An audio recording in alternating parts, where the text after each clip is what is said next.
agenda natin today, bibilangin natin ng 2025 Ipon Challenge. Actually, bye guys!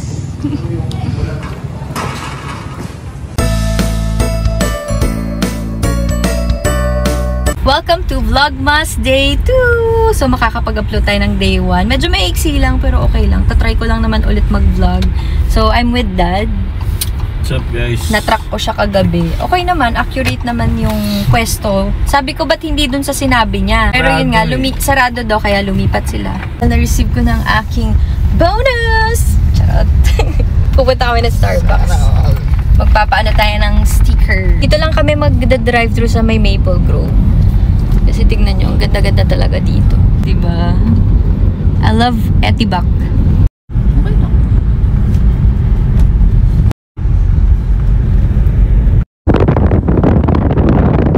Tayo sa Maple Grove. Ayan yung Starbucks. Drive-thru na lang. Ay, ang dami.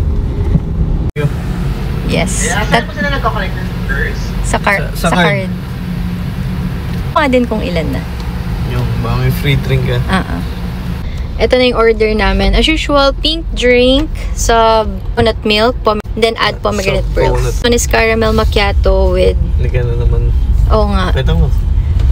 May tatry din akong drink dyan sa pick-up coffee pero sa susunod na dahil nga nag-Starbucks tayo ngayon.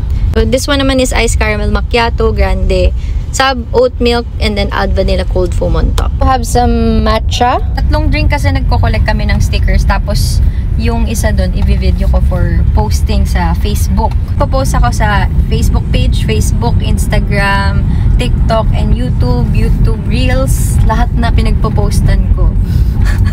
LinkedIn. Pwede, may video ba doon? Oh. So, yun. Ito na naman po ang kinikrave ko. Itlog na may salmon, kimchi, tsaka rice.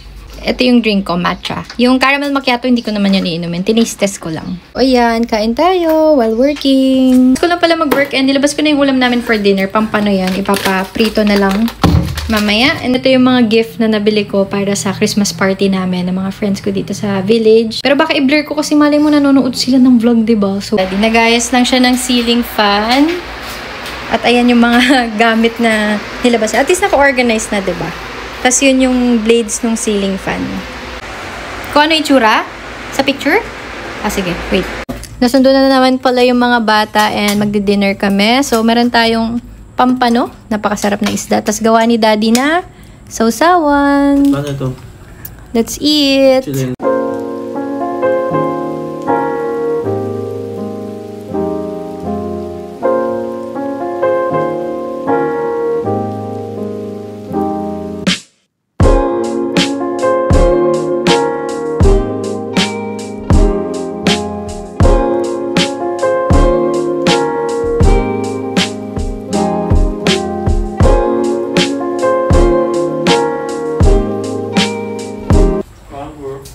Film pala ako kanina ng mga videos kasi nga kailangan ko ito i-post sa TikTok and then si Daddy nanood lang. Handa natin today, bibilangin natin ng 2025 Ipon Challenge. Ang pamaskuhan niya last year, pinag-combine tsaka yung mga baon niya. Pag gusto niyo din ito, ilalagay ko yan sa screen kasi nga dito sa YouTube, meron na din shop link dyan sa baba, dito sa pinopoint ko. Tingnan natin kung magkano ang kanyang naipon. Okay, Kiel's counting already. Let's go! I'm gonna count the 1,000 first. Okay, go.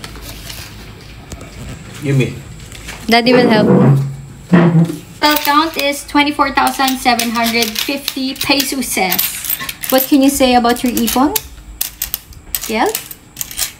Uy, My college. for your college? Wow, congrats, Kiel. Or for Lego. For Lego. You can buy Lego, I think. Yeah. Here's the money. So, yung mga mapapamaskuhan niya ulit, tsaka baon. For next year naman yun. Tapos bibilangin natin ang November 29 ulit. Birthday niya. After magbilang ng ipon, tignan nyo pinagagawa namin ni MJ. Nagpo-promote kasi ako ng raincoat eh. Pero ang ganda kasi nito, ang ganda ng combination, ang ganda din ng color. Terno na. Boom! Panis! Ganda. Sobrang init. Pero ang ganda ng raincoat. Ayan siya. Anong tawag dyan? Dual color? Hindi ko na na-film, pero gumawa ko ng hot coffee na may Biscoff and super sarap niya. Pero ito yung ginagamit ko, B-Coffee Milk Frother. Nagagawa kasi nitong mainit yung mga milk, kaya ayan yung ginagamit ko kapag gusto ko ng hot. Ito ang aking customer tonight. So, what can you say about the coffee? Basta. Sarap, no? Ano lang siya? Ilalagay ko dyan yung ingredients, ha? 2 teaspoons coffee, 1 tablespoon Biscoff, tapos 150 ml of oat-side oat milk. Pero kahit anong milk naman, ang sarap talaga as in. No need for sugar. Kasi nga matamis na yung Biscoff. Stop pa. So, grabe siya. Ito napakita sa inyo, pero ito na yung itsura ng ceiling fan. Nakabit na siya ni Daddy. Tapos, may mga butas-butas lang kasi nga, yung unang nakalagay talaga dyan ay ilaw. Pero anyways, ang ganda ng ceiling fan. 42 inches yan. Medyo malaki pa nga, pero feeling ko yung 36 kasya na dito. Ayan siya. Ang ganda ng color. Nilagay ni Daddy kasi nga, balak namin talaga gawing gym to. Kita nyo yan?